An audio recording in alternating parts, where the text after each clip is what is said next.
अस्सलाम वालेकुम बेटा। जैसा आपको याद है कि मैंने आपसे कहा था कि आज हम मल्टीपल कंपैरिजन टेस्ट भी परफॉर्म करेंगे और एक स्पेशल टेस्ट पढ़ेंगे जिसे हम क्रुशियल वैल्यूज टेस्ट कह रहे होते हैं। पहले थोड़ा सा मैं पिछले सेशन के बारे में आपको बता दूँ। मैंने आपसे कहा था कि जब हम एनालिसिस ऑफ वेरिएंस टेक्निक के ज़रिए मल्टीपल पॉपुलेशन के मीन को कंपेयर करते हैं तो हमारा नल हाइपोथेसिस यही होता है कि तमाम पॉपुलेशन के मीन जो हैं वो इक्वल, और ऑल्टरनेटिव हाइपोथेसिस ये होता है कि एटलीस्ट दो पॉपुलेशन के मीन बराबर होंगे। इस टेस्ट को परफॉर्म करने के लिए, इस एनालिसिस को परफॉर्म करने के लिए हम एक टेबल बनाते हैं जिसे हम एनोवा टेबल कह रहे होते हैं। उस टेबल में 5 हमारे पास कॉलम होते हैं। सबसे पहले हम देखते हैं कि सोर्सेज ऑफ वेरिएशन क्या क्या हैं, फिर हम देखते हैं डिग्री ऑफ फ्रीडम कितनी है, उसके बाद हम सम ऑफ स्क्वायर निकालते हैं, फिर मीन स्क्वायर निकालते हैं और फिर हम एफ स्टैटिस्टिक्स को या एफ की वैल्यू को कैलकुलेट कर रहे होते हैं। जब ये एफ स्टैटिस्टिक्स आ जाती है इस टेबल के ज़रिए तो इसे हम कंपेयर करते हैं एफ एफ की उस वैल्यू से जो हमें एफ के टेबल से मिलती है। अगर तो कैलकुलेट की गई एफ की वैल्यू टेबल से आने वाली एफ की वैल्यू से बड़ी हो जाती है तब हम अपने नल हाइपोथेसिस को रिजेक्ट कर देते हैं।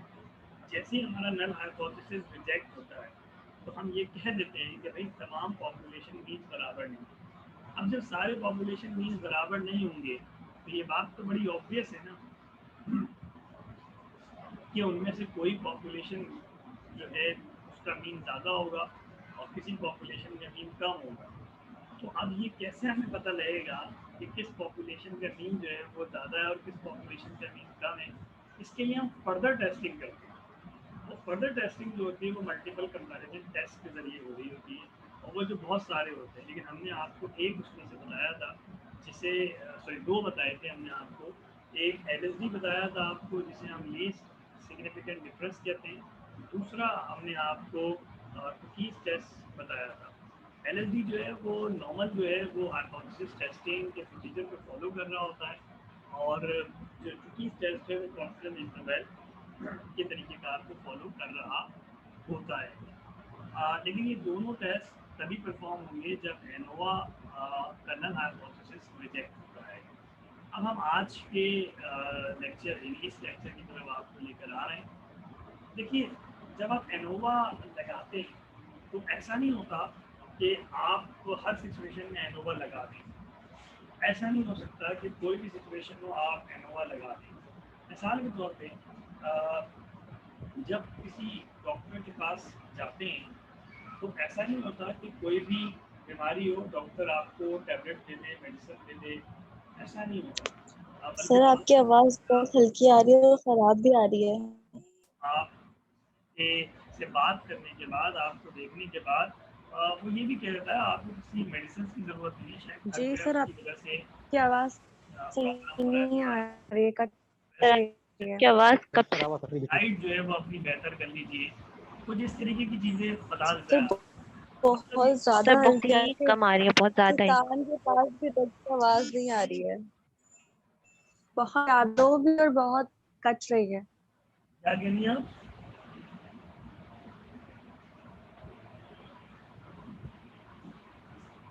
आप लोग जब बीच में बोलते हैं तो फिर वो टेम्पो ही टूट जाता है। तो मैं कह रहा था जब हम एनोवा टेस्ट को परफॉर्म करते हैं तो एनोवा टेस्ट परफॉर्म करने की कुछ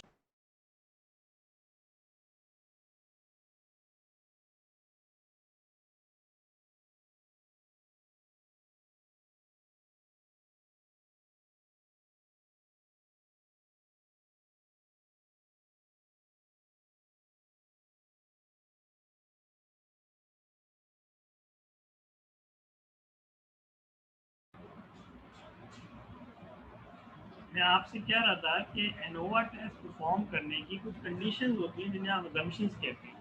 वो मैंने आपको लास्ट वीक भी बताए थे और आज के पहले लेक्चर में भी मैंने आपको बताया कि एनोवा आप तभी परफॉर्म कर सकते हैं जब सारी पॉपुलेशन जो है वो सारे सैम्पल्स जो हैं वो नॉर्मल पॉपुलेशन से आए हुए हैं, यानी तमाम पॉपुलेशन जो है वो नॉर्मल डिस्ट्रीब्यूशन को फॉलो कर रही है। दूसरा, उन पॉपुलेशन से जो आपने सैंपल लिए हैं वो इंडिपेंडेंट होने चाहिए। और तीसरा, तमाम पॉपुलेशन के वेरिएंसेस जो है वो बराबर होने चाहिए, लेकिन ये बड़े स्ट्रॉन्ग असम्पशंस हैं।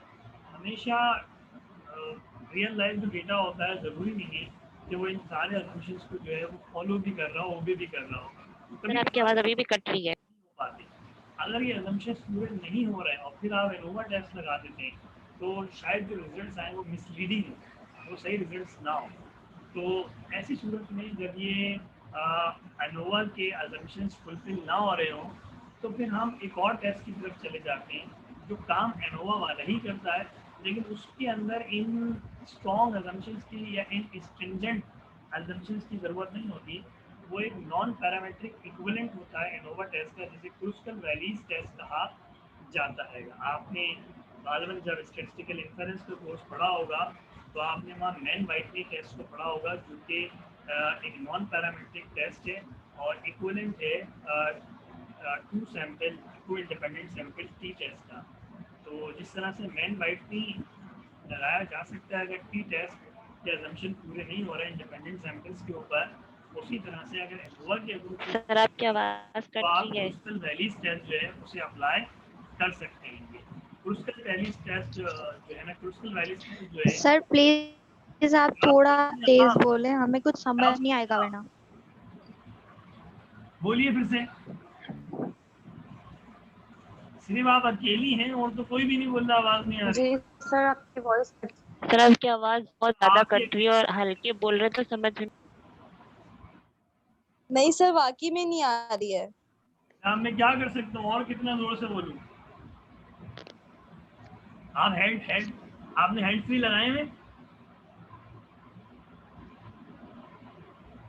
जी यस हेडफोन यस लगाए सर हैं, हैंड फ्री आपकी आवाज लगाए हैं। आपकी बहुत हो आवाज रही है। बीच में कट रही अभी है। कैसे हैंड आ रही फ्री है मेरी आवाज? अभी मैं पूछ रहा हूँ, आप लगाई जवाब दे है। रही हैं। अभी कैसे आ रही है?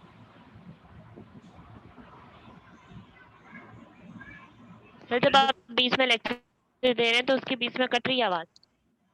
मैं आपको इसका लिंक भी भेज दूंगा, वहाँ शायद उसमें वॉइस जो है वो क्लियर हो और अनइंटरप्टेड आवाज़ जो है आपकी तरफ जाए, नॉइस फ्री हो। लेकिन मैं बहरहाल बहुत तेज़ बोल रहा हूँ इस वक्त, माइक भी इस्तेमाल कर रहा हूँ और बहुत लाउड बोल रहा हूँ। जी सर, ऐसे ही बोलिए, अब आपकी आवाज सही आ रही है। और अच्छा, अब आप चाह रही हैं कि मतलब मैं थक ही जाऊँ, मैं एल महल्ला को भी सिखा दूँ क्रुस्कल वैलीज टेस्ट,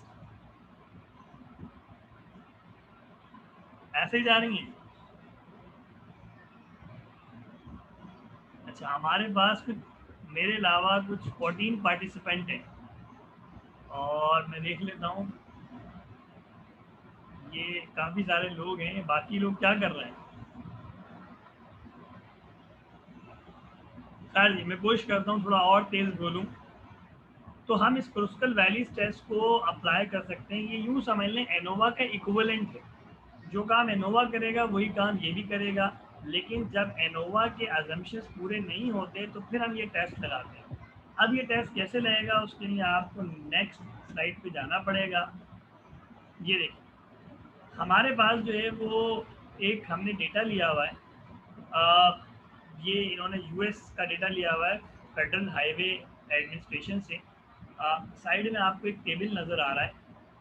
ये टेबल में उन्होंने देखा ये कि लास्ट ईयर कार्स कितने माइल्स चली, बसेस कितने माइल्स चली हैं, ट्रक्स कितने माइल्स चले। अब ये जानना ये चाह रहे हैं कि लास्ट ईयर ये जो इन्होंने डेटा लिया हुआ है कि कार्स कितने माइल्स चली, बसेस और ट्रक कितने माइल्स चले, तो ये कह रहे हैं कि formulate the problem statistically by posing it as a hypothesis test. Is it appropriate to apply the one way ANOVA test here, what about the Kruskal Wallis test. तीसरे में कह रहे हैं explain the basic idea for carrying out a Kruskal Wallis test, discuss the use of sample data in table 16.10 to make a decision concerning the hypothesis test। ये आपकी book की हैं slides, ठीक है, जो आपको बुक है ये उसी से ली गई, ये उसी के स्क्रीनशॉट्स हैं जो यहाँ पे आपको शेयर किए जा रहे हैं। कुछ आपकी बुक के हैं, कुछ नहीं है। जैसे मिसाल के तौर पर पिछले वाले में जो कुकीज़ टेस्ट था वो आपकी बुक से था, लेकिन जो LSD था वो बुक में है ही नहीं, तो वो कहीं और से था। लेकिन ये क्रुस्कल वैलीज जो है वो आपकी बुक में ही है। एग्जाम्पल 16.8 देखें, लिखी हुई है बुक में, आप देख सकते हैं। तो अब हम ये मान रहे हैं इसके सॉल्यूशन में ये लेट कर लेते हैं mu1, mu2 and mu3. These three denote last year's mean number of miles driven for cars, buses and trucks respectively. क्या मतलब है? हम ये मान रहे हैं कि लास्ट ईयर कार्स जितने नंबर ऑफ माइल्स चली हैं उसे mu1 कह रहे हैं, जितनी बसेस नंबर ऑफ माइल्स चली हैं उसे हम mu2 कह रहे हैं, और जितने ट्रक्स नंबर ऑफ माइल्स चले हैं उसे हम mu3 कह रहे हैं. अब अगर हम यहाँ क्रुस्कल वैलीज या एनोवा लगाना चाहते हैं तो वो तो यही कहता है कि भाई सारी पॉपुलेशन के मीन्स बराबर है. तो हमारा नल हाइपोथेसिस क्या होगा कि जितने नंबर ऑफ माइल्स कार्स चली हैं उतने ही नंबर ऑफ माइल्स बसेस चली हैं, उतने ही नंबर ऑफ माइल्स ट्रक्स चली ऑन द एवरेज. और ऑल्टरनेटिव क्या होगा कि नहीं जनाब ये बराबर नहीं है, सब कार्स बसेस और trucks equal number of miles नहीं चली हैं. अब ये हमारा नल हाइपोथेसिस रहेगा, चाहे आप एनोवा लगाएं चाहे क्रुस्कल वैलीज टेस्ट लगाएं. अब आगे देखते हैं कि क्या हम एनोवा लगा सकते हैं या नहीं लगा सकते हैं. एनोवा लगाने के लिए ये जो डेटा हमारे पास आया है, ये जिस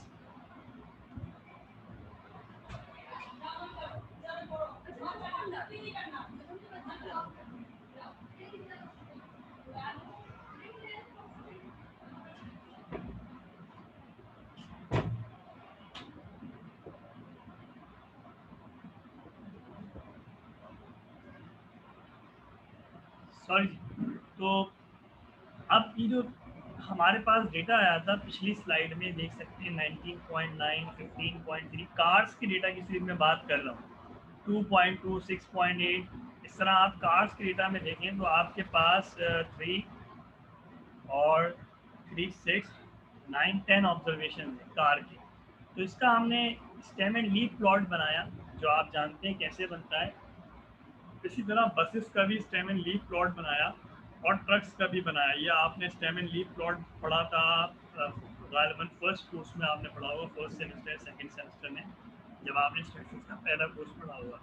अब इस स्टेम एंड लीफ प्लॉट को देखकर बड़ी आसानी से हम ये कह सकते हैं कि तकरीबन जो जिस तरह की डिस्ट्रीब्यूशन कार्स का डेटा फॉलो कर रहा है उसी तरह की डिस्ट्रीब्यूशन बसेस और ट्रक्स का डेटा फॉलो कर रहा है. लेकिन साफ साफ नज़र आ रहा है ये नॉर्मल डिस्ट्रीब्यूशन नहीं फॉलो कर रहा है. क्योंकि अगर आप इस स्टेम एंड लीफ प्लॉट के ऊपर एक नॉर्मल कर्व ड्रॉ करेंगे तो वो सिमेट्रिक नहीं हो, बल्कि मुझे ऐसा लग रहा है कि वो पॉजिटिवली स्क्यूड किस्म का होगा. तो तीनों की डिस्ट्रीब्यूशन सेम ज़रूर लग रही है लेकिन वो नॉर्मल नहीं है.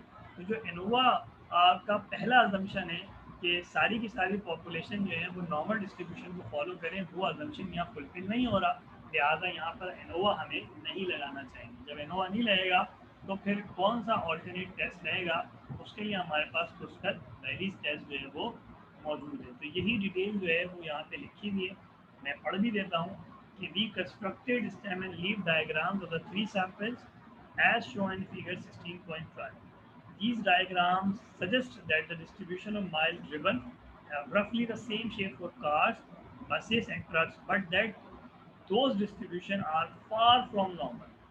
Thus also the one-way ANOVA test of section 16.3 is probably inappropriate. The Kruskal Wallis procedure appears suitable. तो ANOVA जो है वो inappropriate हैगा, लेकिन Kruskal Wallis test जो है वो लगाया जा सकता है इस डेटा के ऊपर. अब क्रुस्कल वैलीज टेस्ट लगाने के लिए आप ये वाला फार्मूला इस्तेमाल करेंगे जो आपको इनमें स्क्रीन पे नज़र आ रहा है. क्रुस्कल वैलीज स्टैटिस्टिक को हम एच से रिप्रेजेंट करते हैं और इसका फार्मूला होता है 12/n+1 सिग्मा rj²/nj-3n+1. अब यहाँ पर आपके लिए 3-4 बातें काबिल जिक्र हैं. पहली बात n क्या है, ऑब्वियसली n यहाँ पर सैम्पल साइज, ठीक है भाई, n यहाँ पर क्या है सैम्पल साइज. तो अगर आपके पास सैम्पल साइज जो है वो 20 है तो n 20 आ जाएगा. सैम्पल साइज अगर सारा मिला के 40 है तो n 40 आ जाएगा. rj और nj क्या है ये इम्पोर्टेंट बात है. इसके लिए अब हमें जाना पड़ेगा वापस पिछली स्लाइड.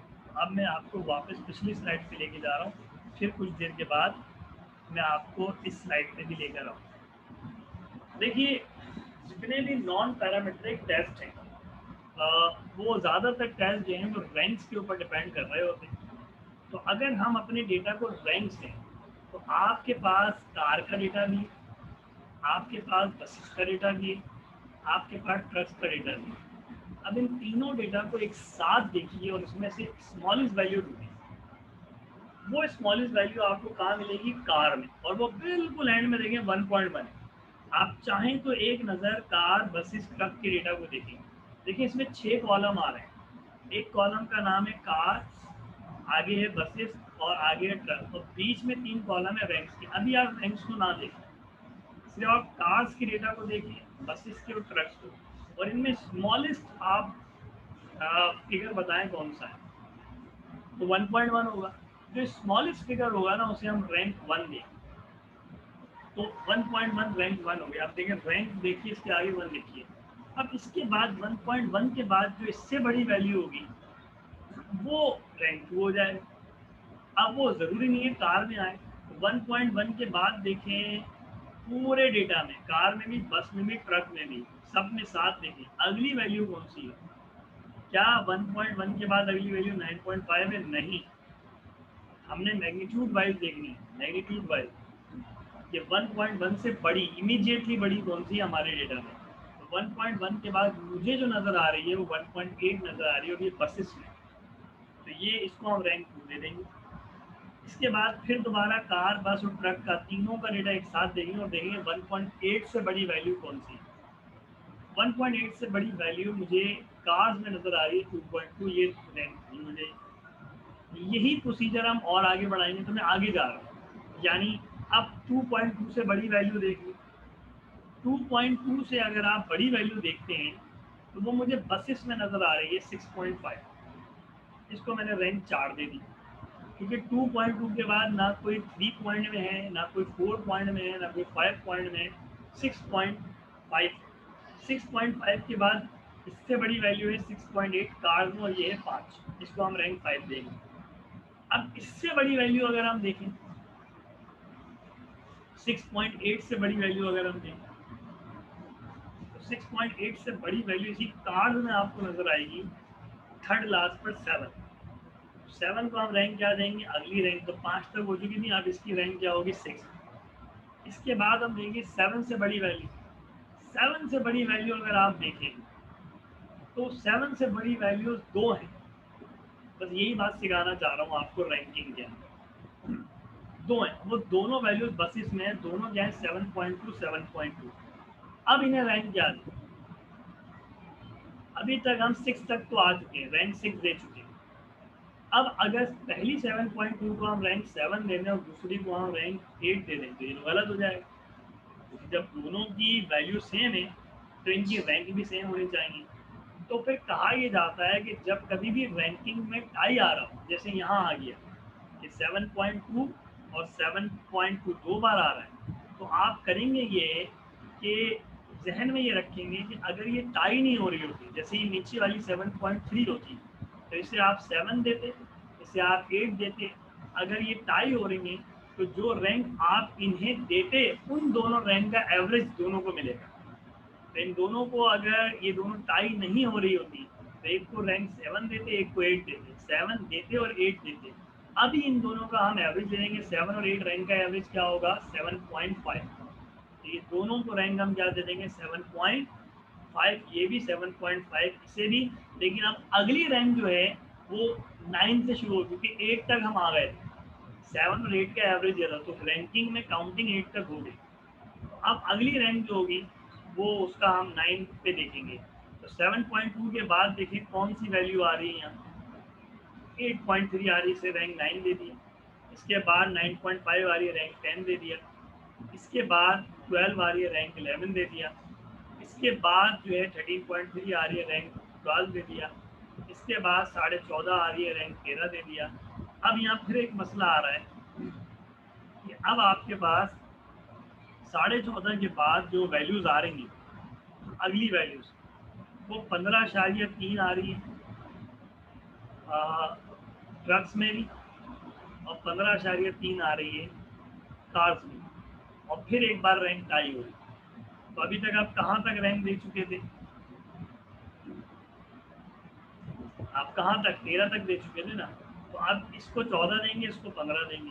तो 14 और 15 तो नहीं दे सकते हो कि जब दोनों की वैल्यू सेम है, तो फिर 14 और 15 का एवरेज दे देंगे तो 14.5 14.5 हो। तो ये भी 14.5, ये भी 14.5, लेकिन रैंकिंग आप 15 तक हो चुकी है, 14-15 का एवरेज, तो 15 तक आ गए थे हम, तो अब अगली जो है वो 16 होगी। तो आप देखते हैं 15.3 के बाद तीनों डेटा में 19.9 से 16 रहेंगे, 19.9 के बाद जो है वो 24.6 से 20 दिया, फिर उसके बाद मजीद है। तो यही तरीका आप अपनाते चले जाएंगे। इस तरह से आप देखेंगे सब सारे ऑब्जर्वेशन को आप रैंक से, तरीका क्या होगा मैं फिर से बताता हूँ कि जो डेटा आपको दिया हुआ है उसमें स्मॉलेस्ट वैल्यू को आप, सारे डेटा की स्मॉलेस्ट वैल्यू को आप रैंक 1 देंगे, उसके बाद उससे बड़ी को रैंक 2, रैंक 3, रैंक 4 चलते चले जाएंगे। जहाँ टाई आ रहा होगा वहाँ पर अगर टाई ना आता होता तो जो रैंक देते उनका एवरेज दे दिया जाएगा और रैंक फिर अगले से काउंट होना शुरू हो जाएगी।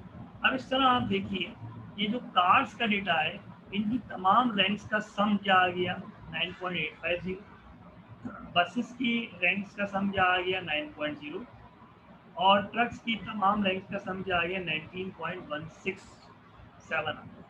ये इन तीनों की रैंक्स के सामने, तो वो जो अभी हमने फॉर्मूला देखा था कोस्टल वैलीज का जिसे हमने एच से जाहिर किया था, उसमें याद है आपको आर जे आ रहा था, तो वहाँ जे का मतलब था कि आप कौन से पॉपुलेशन ले रहे हैं। पहली पॉपुलेशन ले रहे हैं तो जे वन होगा यानी आर वन। यहाँ पहली पॉपुलेशन किसकी, कार की, तो कार के तमाम रैंक्स का सम आर वन कहलाएगा, तो ये आर वन है 9.850।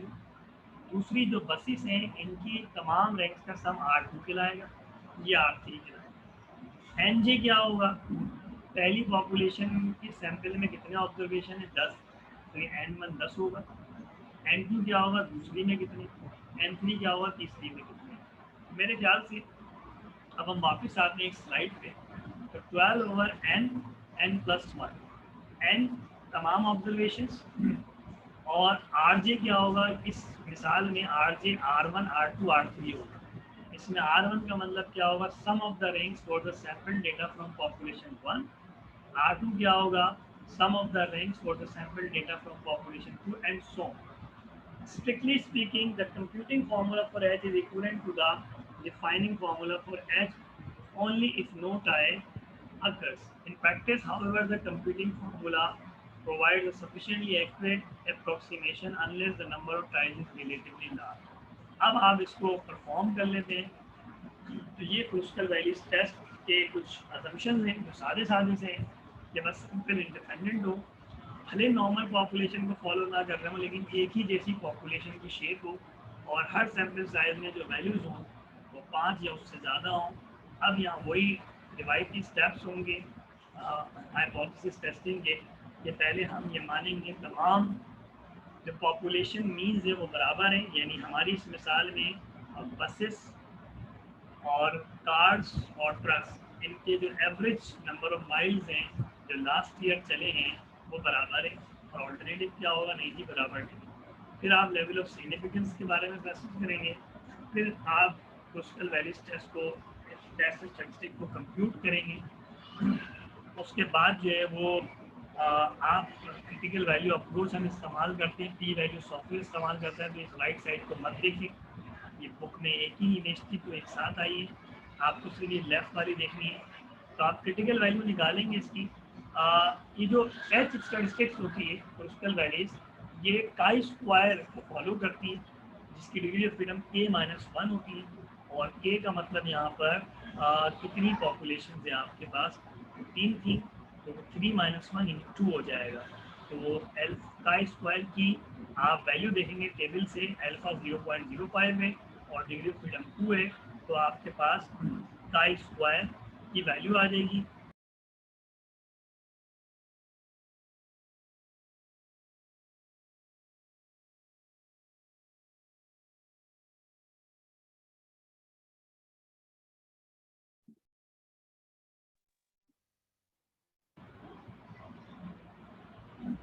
जी, उसके बाद आपने जो अपनी एज स्टैटिस्टिक्स निकाली है, क्या वो क्रिटिकल रीजन में लाई कर रही है? क्रिटिकल रीजन में तब लाई करेगी जब एच जो है क्रूस्टल वैलीज स्टैटिस्टिक्स जो है वो काई स्क्वायर की टेबलेटेड वैल्यू से बड़ी हो जाएगी, ठीक है। तो अगर वो क्रिटिकल रीजन में लाई कर रही है तो आप अपने नल हाइपोथेसिस को रिजेक्ट कर देंगे, यानी आप कह देंगे भैया तीनों पॉपुलेशन की मीन जो है वो बराबर नहीं, यानी शायद कार जो है वो पिछले साल वो ज़्यादा चली है बसेस से, या बसेस ज़्यादा चली है कार से, या कार ज़्यादा चली है ट्रक से, या ट्रक ज़्यादा चले है बसेस से, मतलब ये तीनों बराबर नहीं होंगे।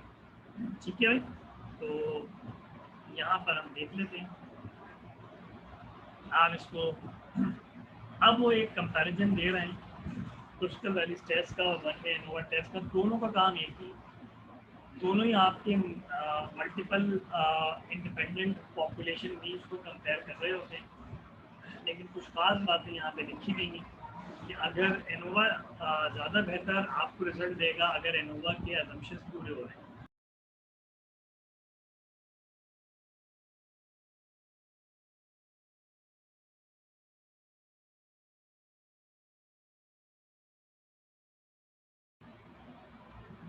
देखिए, अब इंटरनेट ने प्रॉब्लम करना शुरू कर दी है और यहाँ बहुत ही मुश्किल हो रही है।